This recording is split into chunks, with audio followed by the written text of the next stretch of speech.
Bonsoir et merveilleux, une fois de plus, madame, monsieur, bienvenue sur le plateau Equinox Soir, votre décryptage quotidien de l'actualité de lundi à vendredi 19h, 21h, 18h, 20h, GMT. Lundi qu'il est temporairement fermé, l'autre dit qu'il n'est pas fermé. L'un s'appelle Denis Samé et est directeur de l'hôpital régional de Bamenda. L'autre c'est Kingsley Cheso, délégué régional de la santé publique pour le Nord-Ouest. Au cœur du problème, le centre d'hémodialyse de Bamenda et ses générateurs de dialyse en panne. Impossible de dialyser donc. Au cours de la même journée du dimanche 3 janvier, les dialysés de Bamenda étaient baladés entre deux communiqués complètement aux antipodes. Si pour le directeur de l'hôpital régional de Bamenda, la fermeture temporaire du centre a permis le transfèrement des patients dans les autres formations hospitalières du pays, le délégué régional, par contre, déclare que le centre n'est pas fermé et demande un peu de patience aux insuffisants rénaux et ils seront donc informés une fois les machines dépannées. Madame, monsieur, tout à l'heure à 20h, la grande édition d'information présentée par toujours Cédric Nouffelet, tout de suite après le début du journal et tout de suite le fait du jour.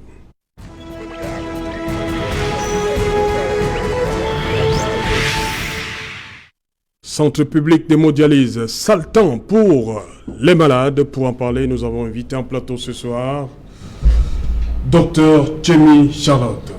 Bonsoir docteur, bienvenue. Bonsoir. Je rappelle que vous êtes la pionnière, hein? Vous êtes néphrologue, c'est bien cela?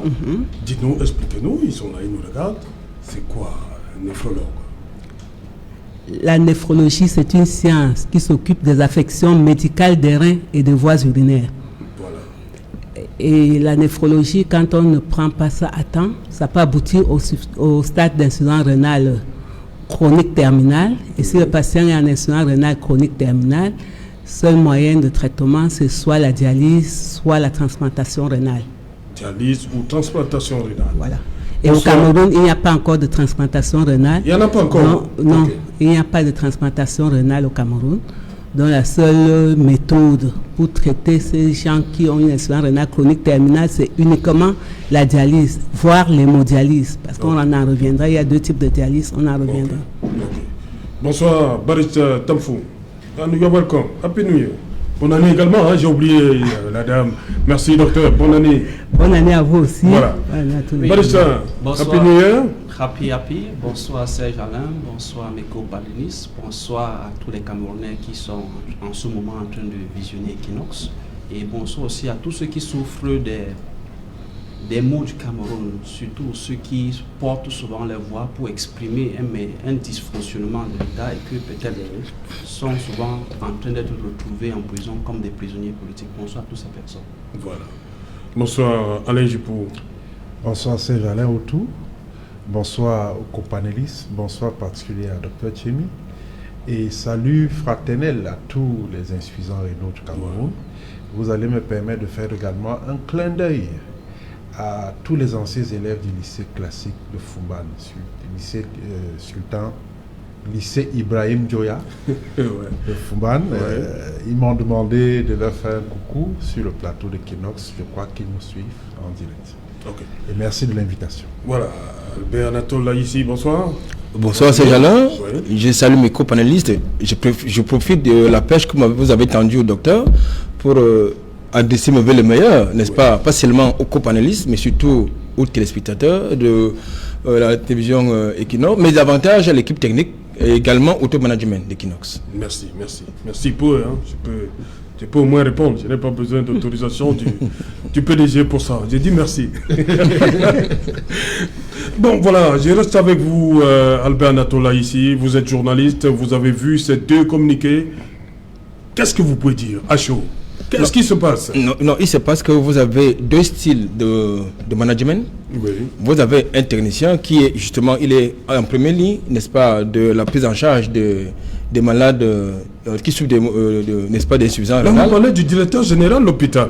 Justement, en tant que directeur général, c'est lui qui est en première ligne. Oui. C'est lui qui, justement, est à la gestion quotidienne, n'est-ce pas, de la prise en charge de cette catégorie de malades. Oui. Et c'est également lui qui connaît les problèmes auxquels il peut être confronté dans sa structure hospitalière, pour ce qui concerne notamment la logistique dédiée à cette catégorie de malades. Et de l'autre côté, vous avez un autre, c'est-à-dire, je crois, le délégué régional. Oui, délégué et lui, régional. il a un rôle administratif. J'ai même envie de Il est dire beaucoup plus politique. Absolument, bien sûr que c'est politique. Donc, j'ai donc envie qu'il a, lui, il a un rôle de coordination. Oui. Donc, lui, il a donc la posture à la fois politique et administrative, mais davantage la posture administrative. Oui. Mais ces contradictions posent fondamentalement la problématique, n'est-ce pas, du management du système de santé au Cameroun. Malheureusement, on a la tendance à croire que la santé publique peut être gérée comme les marchés publics de manière classique. Or, il se pose donc un problème d'échelle de priorité par rapport aux urgences, par rapport aux priorités. Est-ce qu'on peut mettre la santé publique dans la même échelle de priorité ou j'allais dire d'urgence que la sécurité? Parce que c'est de ça qu'il s'agit. Parce que ce n'est pas la première fois qu'on parle de ces genres de problèmes. C'est-à-dire, vous avez la logistique d'hémodialyse qui est en panne par-ci, qui est en rupture par-là.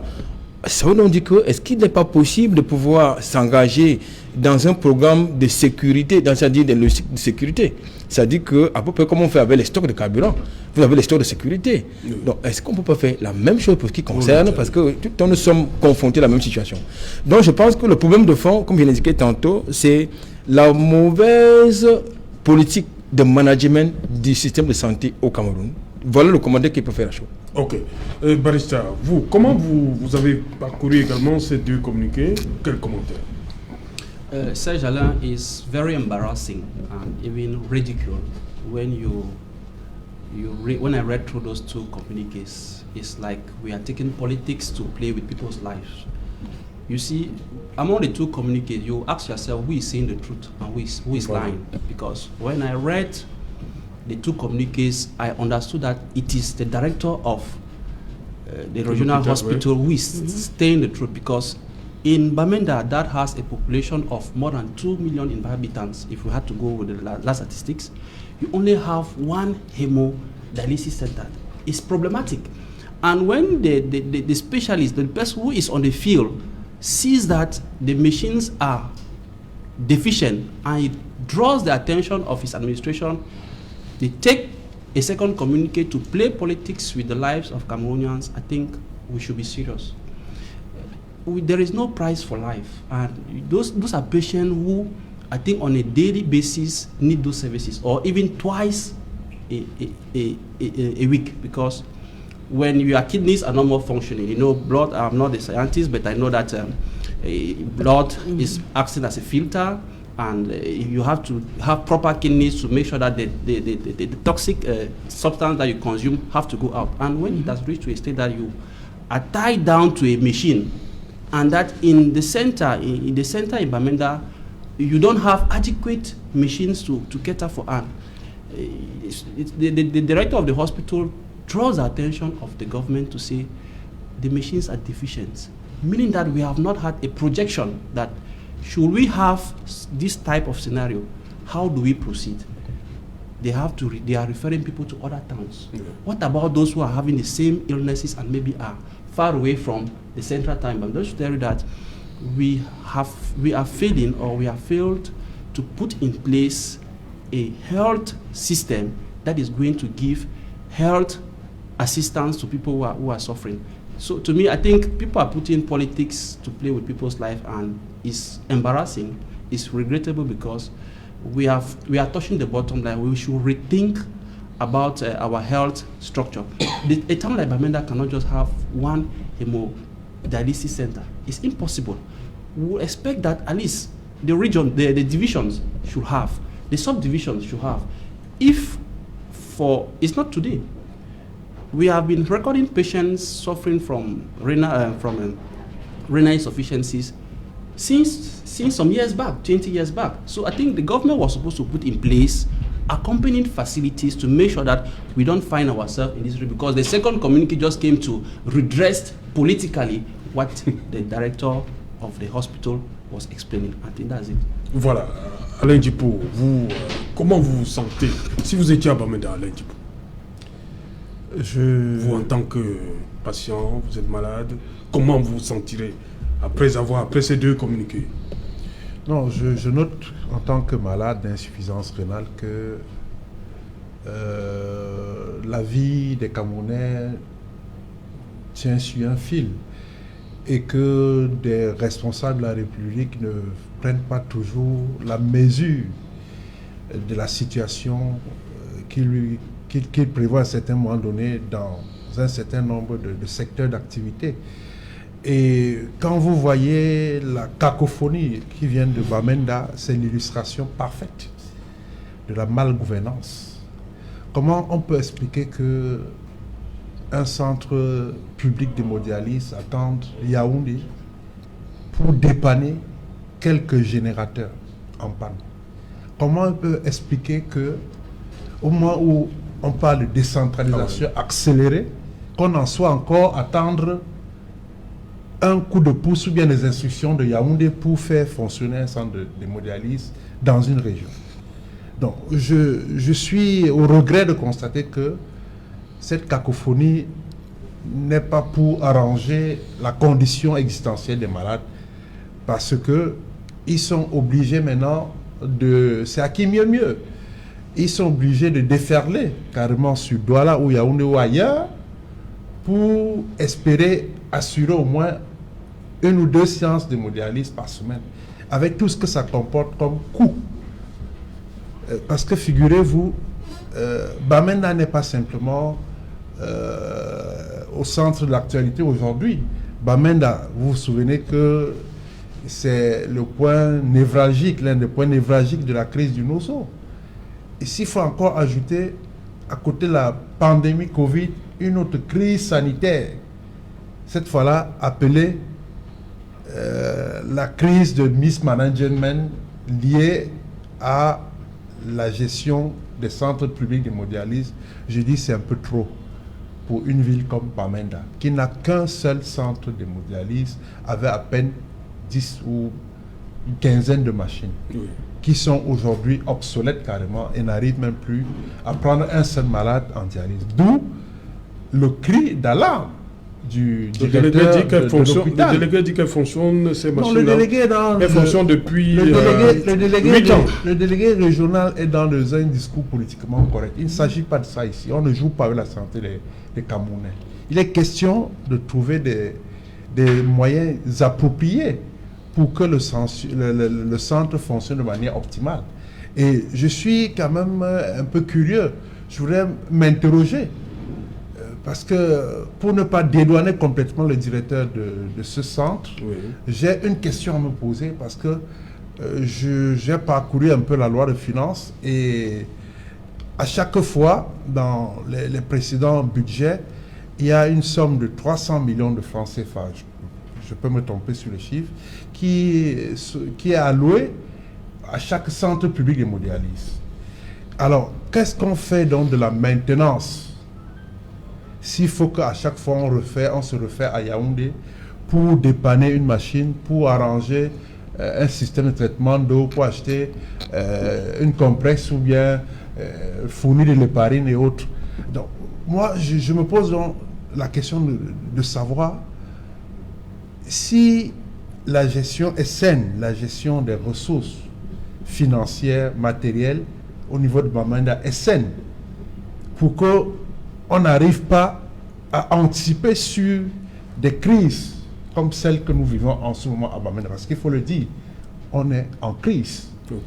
Du point de vue sanitaire, c'est une crise parce que les malades sont quasiment abandonnés à eux-mêmes. Je passe le contrôle de docteur. Comment un malade de dialyse peut passer des semaines entières sans faire la dialyse? Est-ce possible humainement? Vous vous rendez compte? Et avant les communiqués, Dieu sait combien de semaines ils ont enduré. Donc je crois que ce n'est que le bon Dieu qui veille sur ces malades. Et donc, moi je suis offusqué de savoir que dans ce pays, des responsables, entre guillemets, se foutent pas mal de la condition des malades. Pourtant, ils sont payés avec de l'argent des contribuables pour veiller à ce que les choses se passent de manière optimale. Ok. Docteur Tchemi, ça fait bientôt 31 ans que vous êtes néphrologue, c'est bien cela?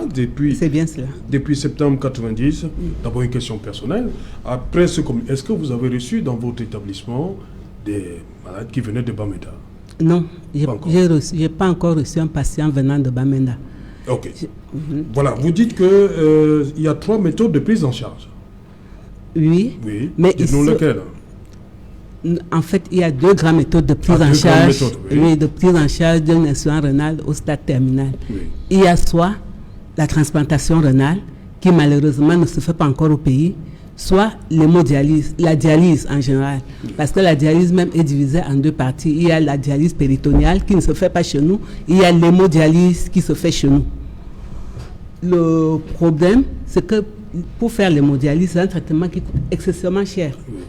Déjà, les machines de dialyse coûtent cher, mais ce n'est pas là le problème. Le problème de machine, c'est pas ça. Ça coûte cher, mais c'est encore acceptable.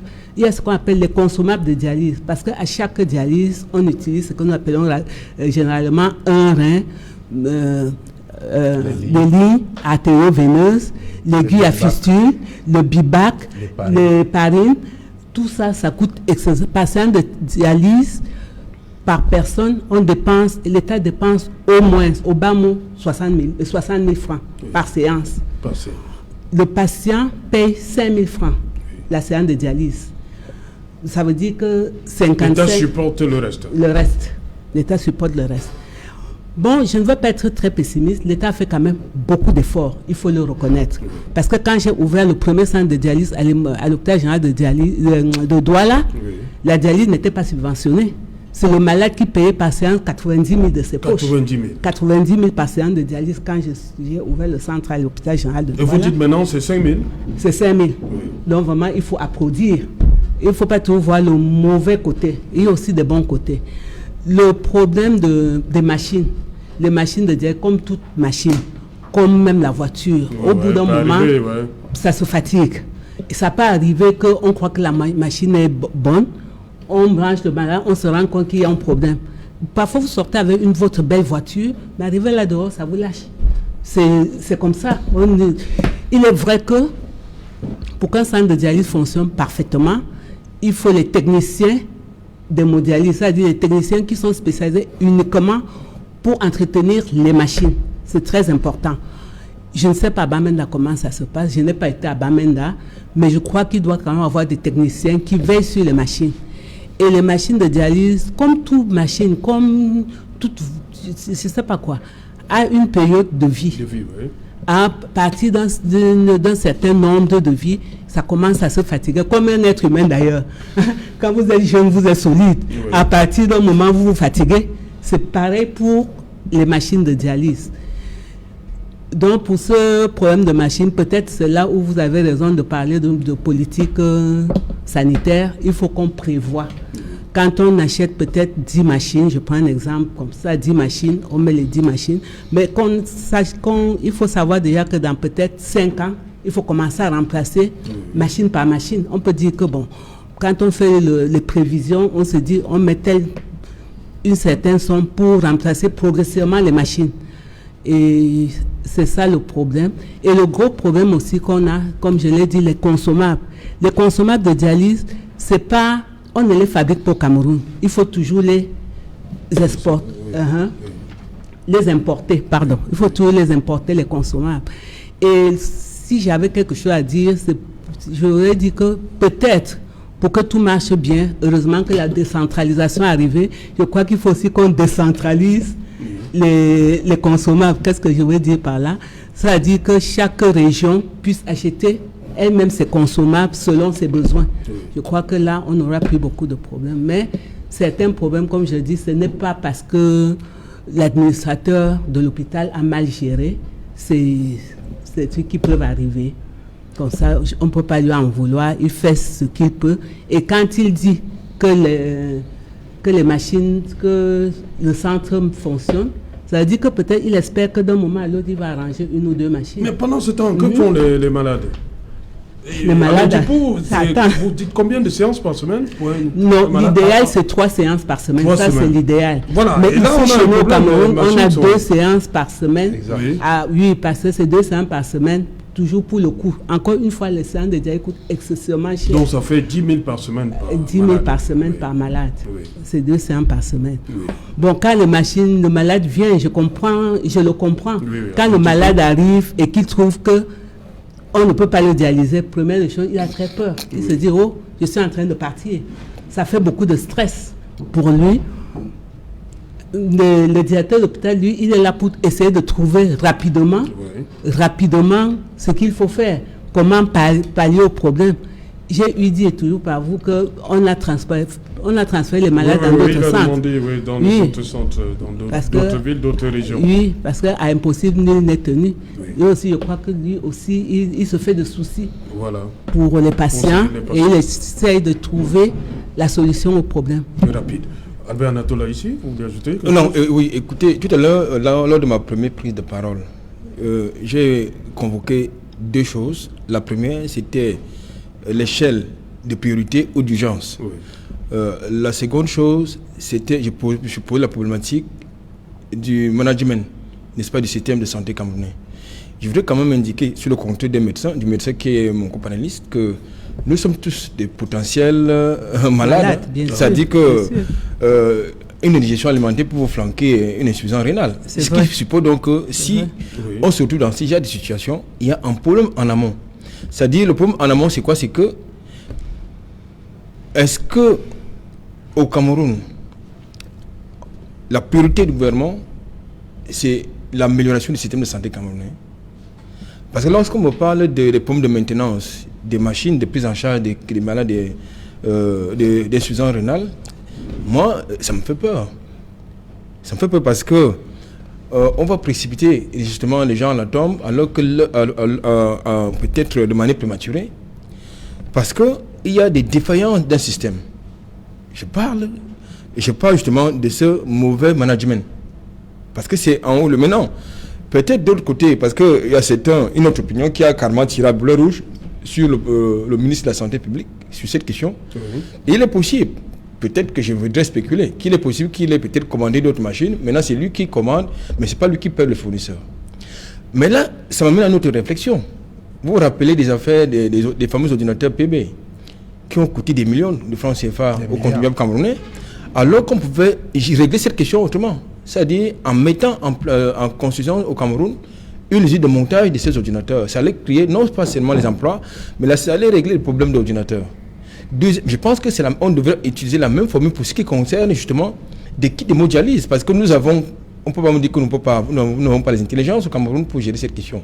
Et même si nous n'avons pas les intelligences au Cameroun pour gérer cette question, on peut demander aux fournisseurs, le gouvernement peut négocier avec des fournisseurs pour qu'il y ait sur place au Cameroun, justement, une usine qui fabrique ce matériel-là. C'est ça la planification. Parce qu'aujourd'hui, est-ce que nous constatons malheureusement, et le Covid nous l'a démontré, que c'est vrai, nous avons un système de santé vraiment défaillant à plusieurs égards, mais s'il faut encore ajouter en cela la question qui porte sur la problématique, n'est-ce pas, de la prise en charge des malades d'insuffisance rénale, il y a un problème. Il y a un problème parce que on va taper sur le délégué régional qui va dans le politiquement correct. On va peut-être taper sur le directeur qui, lui, justement, il est en première ligne justement des réalités du terrain. Mais le problème est ailleurs. Je crois qu'il faut éviter d'entretenir certaines confusions. Le problème est ailleurs, c'est-à-dire qu'il faut mettre en place un système qui met en première ligne également, même titre que la sécurité, les problèmes de sécurité, les problèmes de santé publique. Ok. Voilà, Barista, on revient sur le communiqué, contre-communiqué du délégué régional. Il dit que certains patients ont volontairement, sont partis de manière volontaire, et il demande aux autres un peu de patience. Quand on est malade, comme a dit Alain Djipo, c'est au moins 2 séances par semaine. On vous demande d'être un peu patient. I tell you, Serge Alain, is a mockery. We are making as if it is surprising us. No, it should not be like that. We have a government that if there was proper governance, or anticipate. You cannot tell me that a town like Bamenda, because when they say Bamenda, it's not just a central town. You have divisions, you have subdivisions. To tell me that the Northwest region has just one dialysis center is incomprehensible. For how long? We are not surprised by this health issue. What has the government been doing for all this while, or since the advent of this illness in Cameroon? I think if we had proper management, we would have had or voted budget or prioritized health. We instead prioritize security. The budget of the security far exceeds your health. If we had put health, because when you look at the budget of health, you see that it's around 6% only, whereas we expect to be even at 15%. So the government should have been putting priorities on the health system. You only have one dialysis center. The machines have been there for 8 years. So meaning that we have not been projecting that should in case we have a deficiency, what do we do? If Bamenda is not possible, we could not go maybe to Kambe or go to other divisions. Let's be serious. Let us not behave in Cameroon as if we also look at other countries and try to see what other countries are doing. It is a shame that for Cameroon health system, for all this while, we have this deficiency, which I don't think we have more than 10 machines in that center. And we come here and see the machines have been working for 8 years. Patients should relocate. And let's be serious. When you tell a patient whose health situation is being threatened, you tell him to relocate, to go and look for other centers. Do you even think that for him to leave that place, can he even leave that? Just psychologically, he's already defeated.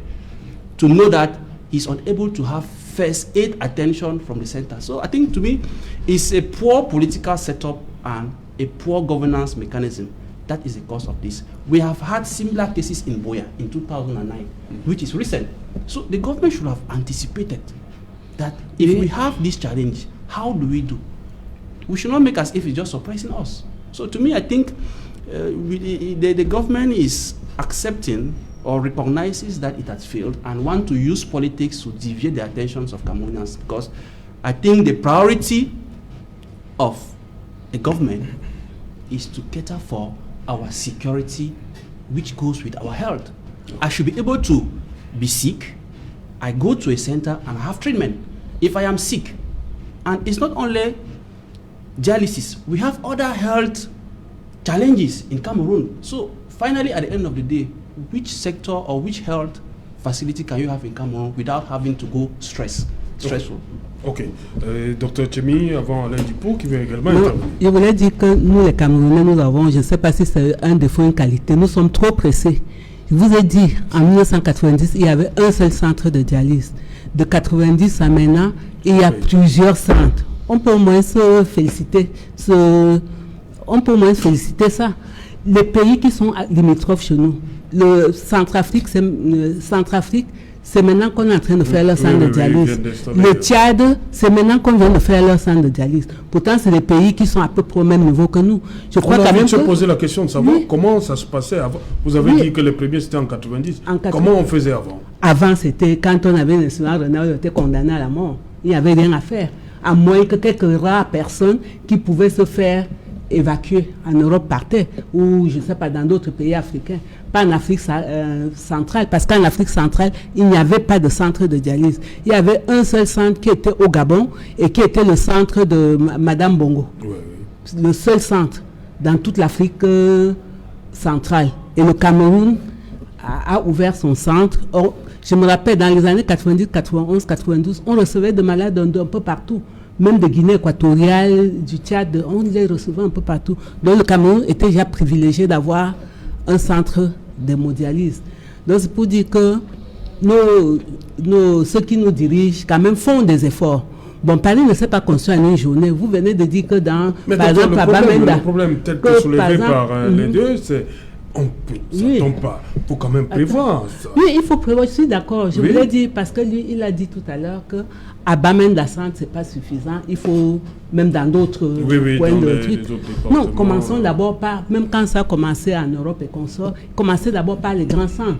C'est bien plus tard qu'on a. Je me rappelle que quand je faisais mon hémodialyse, quand je faisais ma spécialité, les malades qui avaient 60 ans, à partir de 60 ans, on ne les prenait pas en dialyse. Maintenant, on prend même jusqu'à 90 ans. On ne les prenait pas. On disait qu'ils ont fait leur temps, c'est un traitement qui coûte cher. On ne les prenait. Je parle de la France. À Nantes, où j'étais, au-delà de 60 ans, on ne prenait pas les gens en dialyse. Ils peuvent mourir, il n'y a pas de souci. Voilà. Maintenant, même à 100 ans, on dialyse. C'est pour dire, on va progressivement. Plus tard, c'est sûr, on va aller dans les régions. Pour le moment, concentrons-nous d'abord dans nos grands centres et soyons patients. Bon, je comprends ceux qui sont inquiets. Quand vous venez faire la dialyse, encore une fois, vous trouvez qu'il n'y a pas de dialyse. Mais c'est un stress pas possible parce que vous dites que vous êtes déjà en train de partir. Vous êtes en train de partir. C'est ce que le délégué recommande. Là. Oui. Il leur demande d'être un peu patient. Bon, moi je dirais que être patient, c'est quoi? On peut, comme si on peut se déplacer, on peut aller, par exemple, Bamenda qui est bloqué, on peut courir. À Bangante, il y a un centre de dialyse à Bangante, par exemple. Mais là, c'est privé. Oui, un centre privé, c'est ça, dommage. Et là, ce n'est pas 5 000, hein. C'est 75 000 là. Voilà. Une seule séance. Ça dépasse même l'État.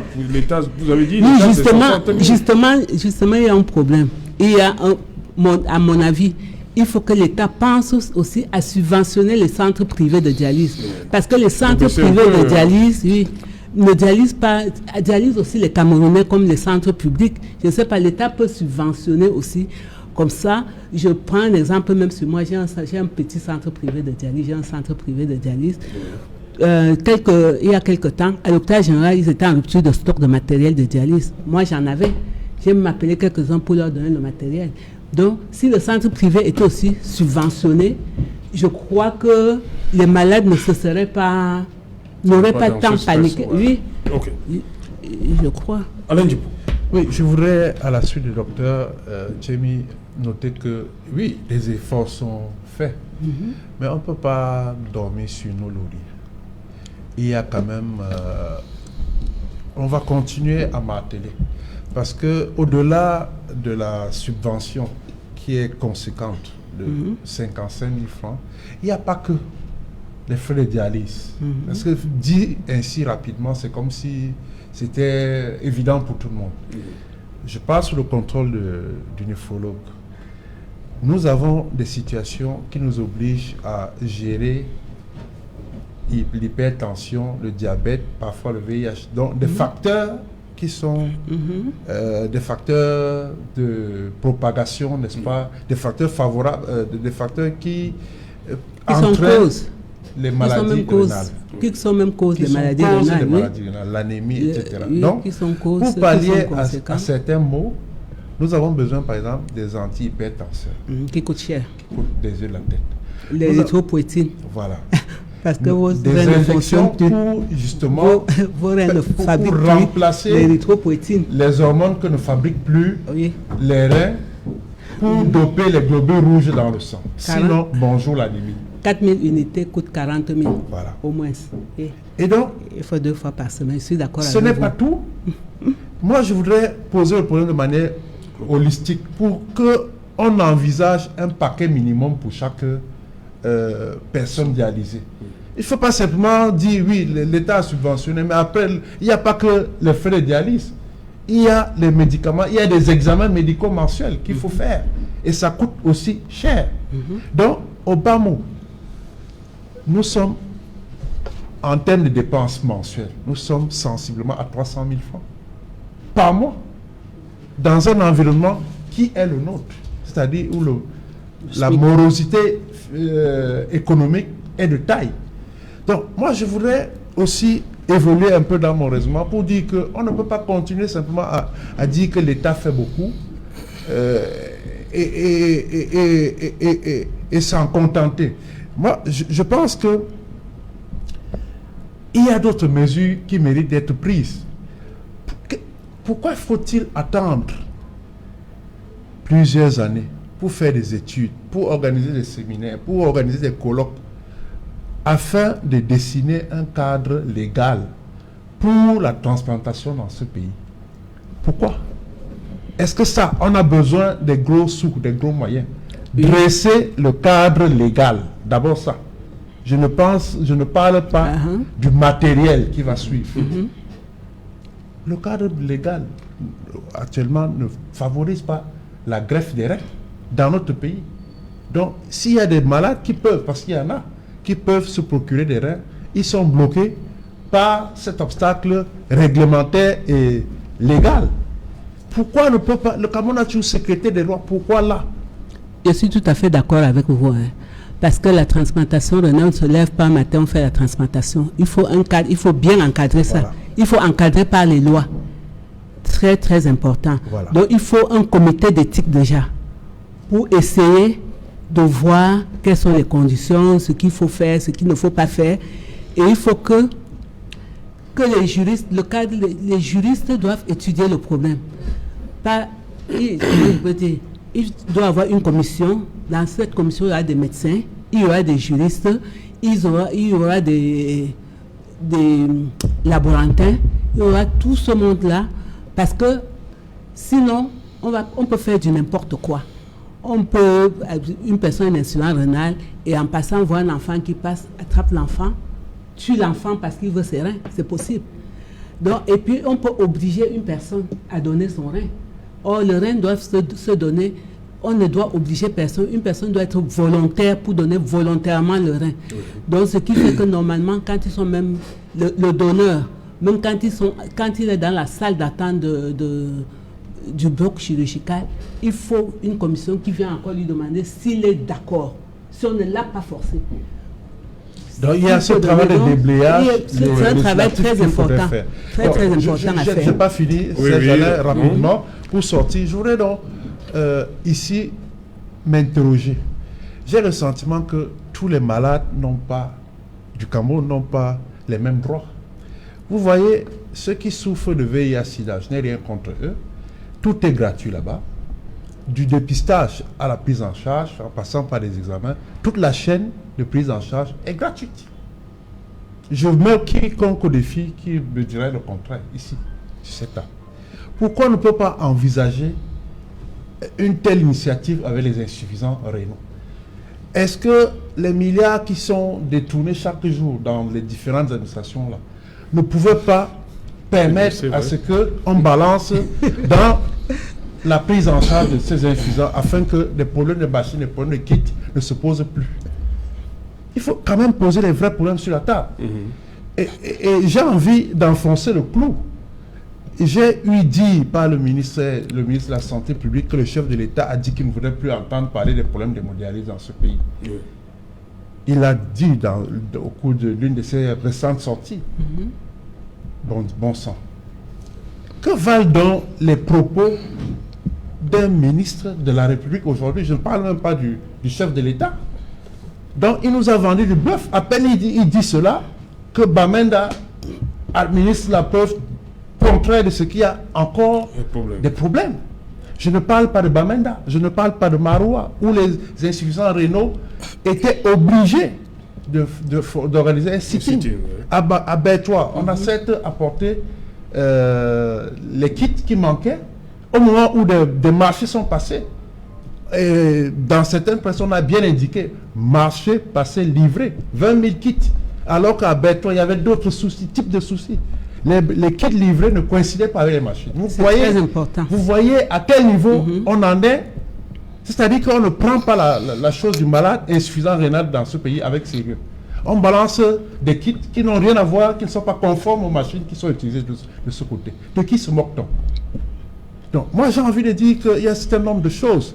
L'État fait beaucoup, mais l'État aussi n'est pas tout à fait indemne de ce qui nous arrive. Ok. C'est pour ça que je vous ai dit tout à l'heure que l'idéal serait de régionaliser, que chacun sache ce qu'il y a lieu de faire. Je prends un exemple. Pendant longtemps, ici à Douala, au Cameroun, il y avait un seul fournisseur de kits de dialyse, de machines Fresenius, oui ou non. Un seul fournisseur, donc il est le seul. Quand on demandait à Fresenius Allemagne, qu'on veut acheter le consommable, il vous envoie Il y a ce monopole Maroc. perdu. Oui, Ça on n'a vous pas changé. envoie vous partez, vous appelez, vous écrivez au Maroc, on vous dit voyez telle personne au Cameroun.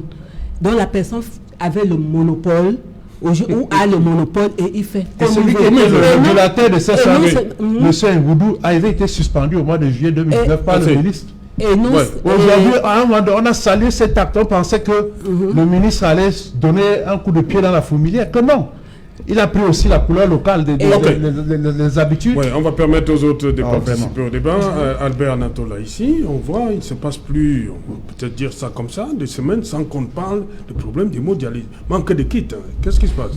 Non, écoutez, vous ne voyez que Le scandale, le dernier scandale, c'était à Berthois où il y a eu des morts. Non, vous ne voyez que les problèmes de dialyse, il y a d'autres problèmes dans d'autres pathologies. Oui.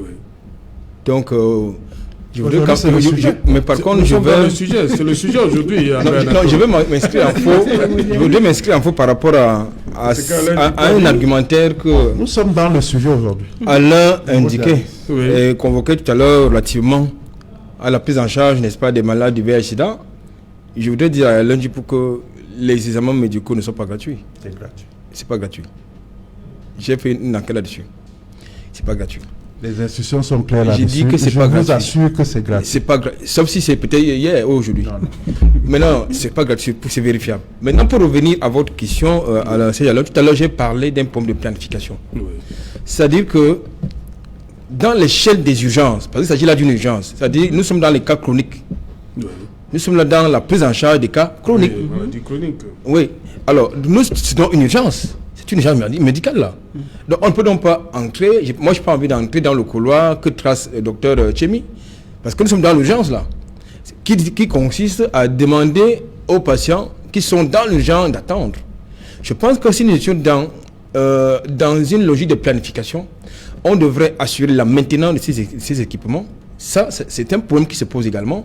On devrait avoir justement des techniciens appropriés pour cela. On devrait avoir ce que j'ai appelé tantôt un stock de sécurité, c'est-à-dire qu'en cas de ceci, tout de suite, on met de côté n'est-ce pas, le matériel qui dérange et puis qui est défaillant et ça continue. Mais deuxième chose, admettons même que cela soit fait. Vous avez donc que nous connaissons la cacophonie gouvernementale que nous décrions tout le temps. Il peut arriver, je l'ai également dit tantôt, que le ministre peut-être ait fait la commande de ce matériel-là, mais que le fournisseur demande à être payé prioritairement avant qu'il puisse libérer le matériel. Et maintenant, non, l'Argentine nationale ne peut pas dire au ministre que, écoutez, voilà, moi j'ai une autre priorité, le NOSO, l'extrême nord, parce qu'il a ses priorités. Donc, je vois donc les problématiques qui se posent. Ça pose donc notre problématique, c'est-à-dire que le système de santé camerounais est malade. C'est ça qui c'est d'une manière globale, parce qu'aujourd'hui, ce sont les malades des dialyse. Demain, vous aurez les malades d'hépatite virale, par exemple.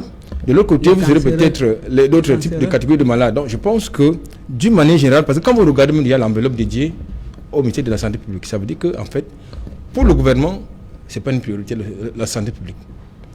Or, lorsque vous regardez l'enveloppe qui est dédiée dans les deux ministères en charge de l'éducation et au ministère, n'est-ce pas, de la Défense, ou bien, n'est-ce pas, à la sécurité nationale, je crois que là-bas, les enveloppes sont un peu plus conséquentes. Oui. Donc, ce qui suppose donc, ce qui me mène donc à dire que de manière prioritaire, le gouvernement a mis en avant les problèmes, les questions de sécurité. Mais là, ici, maintenant, quand on met en avant les problèmes de sécurité et on met en second lieu les problèmes de santé publique, il y a un problème. Un très gros problème. Donc, je pense qu'au lieu tout le temps d'avoir les mêmes problèmes de rupture, n'est-ce pas, de kit de dialyse, il va falloir que dans un contexte décentralisé, qu'on pense avoir sur place, comme il est indiqué, une usine de production, n'est-ce pas, de kit de dialyse. Voilà, barista. À défaut de faire des commandes annuelles, au lieu de faire des commandes sur un laps de temps bien précis, des petites commandes de 15 000 de kits par là, 20 000, on peut élargir le spectre et faire des commandes annuelles. Une fois pour toutes. Et voilà, quand il dit de fabriquer nos consommables de dialyse, ça c'est que chaque type de machine a ses consommables. Oui. Donc ça veut dire que, je ne sais pas moi, on va imposer juste un type de machine alors au pays qu'on va fabriquer. On va uniformiser les machines. Uniformiser les machines. Okay. Je sais pas. Voilà, Barista, justement. C'est une solution. On voit pourquoi parce que ce sont des machines qui coûtent sont cher. obligés toujours de descendre, entre guillemets, dans la rue pour que les problèmes soient résolus. Comme a dit Albert Anatola ici, la sécurité passe avant la défense, avant la santé. Oui, c'est ça le mal du Cameroun. Il faut élever ses voix pour se faire entendre. C'est comme ça que nous avons accepté. Que les malades se retrouvent dans la rue à réclamer, il faut manifester pour pouvoir réclamer quelque chose quand c'est déjà ça la normale. Moi, je ne suis pas surpris, mais je dis il faut qu'on repense à notre système de santé. Il faut revoir. Ce n'est pas à chaque coup qu'il faut revendiquer. Vraiment, on doit pouvoir avancer. Si on avait, on avait mis sur pied un bon système de gouvernance, qu'on suit, on se projette, c'est qu'on ne vit pas ce que nous vivons aujourd'hui. On sait bien comment est-ce que le budget se vote. Lorsqu'il faut voter le budget, il faut mettre des priorités. Il ne faut pas toujours attendre qu'on doit manifester dans la rue ou bien on doit manifester devant les institutions pour qu'on puisse se faire entendre. Moi, je dis non, il faut revoir cette façon de faire.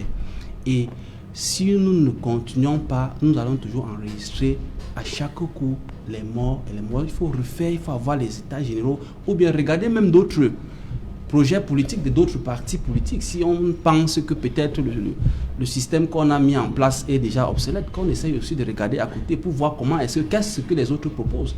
On n'a rien, on ne perd rien en regardant ce que d'autres partis ou bien d'autres programmes politiques proposent pour la santé. Moi, je dis il faut réformer le système de santé, mettre les hôpitaux à proximité, recruter le personnel adéquat. S'il y a des machines qu'il faut renouveler, penser à renouveler ou bien penser à les renouveler plus avant, au lieu d'attendre qu'on soit pris au coup avant de dire que non, il faut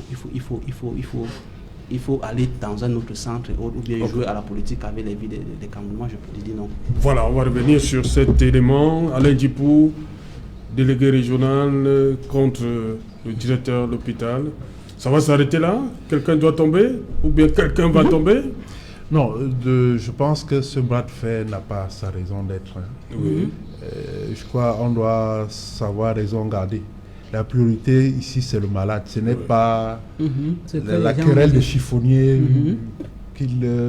dont il est question là, Bamenda. Franchement, le délégué même du régional n'avait même pas à faire notre commune. Voilà. Parce que pour moi, c'est même ridicule. Barista l'a dit. Vraiment, venir demander aux gens d'être patients alors que on souffre dans la chair et dans sa peau, c'est à la limite inhumain. Voilà, on revient après le journal parce qu'il est là. Cédric Noufélé, bonsoir, bienvenue. Meilleurs vœux, une fois de plus. Bonsoir Saint-Germain, mes meilleurs vœux pour l'année 2021. Une nouvelle année qui démarre sous des signes d'inquiétude pour les populations camerounaises au regard des perspectives économiques très peu rassurantes malgré l'annonce de l'inauguration de 38 km de route pour l'autoroute Edé-Akribi prévue en octobre 2020. Économistes et politiques s'interrogent sur la stratégie nationale de développement qui devrait permettre au Cameroun d'avoir un taux de croissance de 8% d'ici 5 ans. Cela est-il réaliste? Comment expliquer le fait que de nombreux projets structurants soient inachevés? Nous en parlerons dans le journal de 20h. Nous ferons le point également sur la rentrée du deuxième trimestre.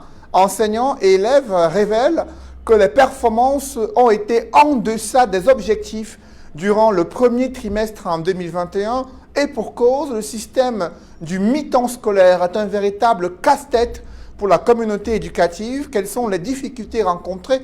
Élément de réponse dans le journal de 20h. Nous parlerons également de la présidentielle en Centrafrique.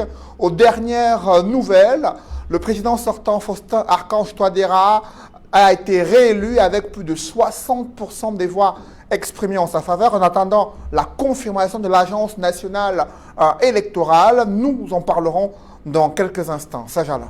Voilà, madame, monsieur, c'est dans un instant, ce sera le 20h de Cédric Noufélé. Tout de suite après, ce sera le débrief du journal, toujours en compagnie de Alain Djipou, Albert Anatola ici, Dr Tchemi et Barista Tamfou, Barista Tamfou, Richard. 7 conseils pour se protéger contre le nouveau coronavirus. 1. Lavez-vous régulièrement les mains à l'eau et au savon ou à l'aide d'un gel hydroalcoolique. 2. Vous ressentez l'envie de tousser ou d'éternuer? Faites-le dans un mouchoir ou dans le creux de votre coude, puis lavez-vous les mains. 3. Restez à au moins 1 mètre de distance des autres personnes, surtout si elles toussent, éternuent ou ont de la fièvre.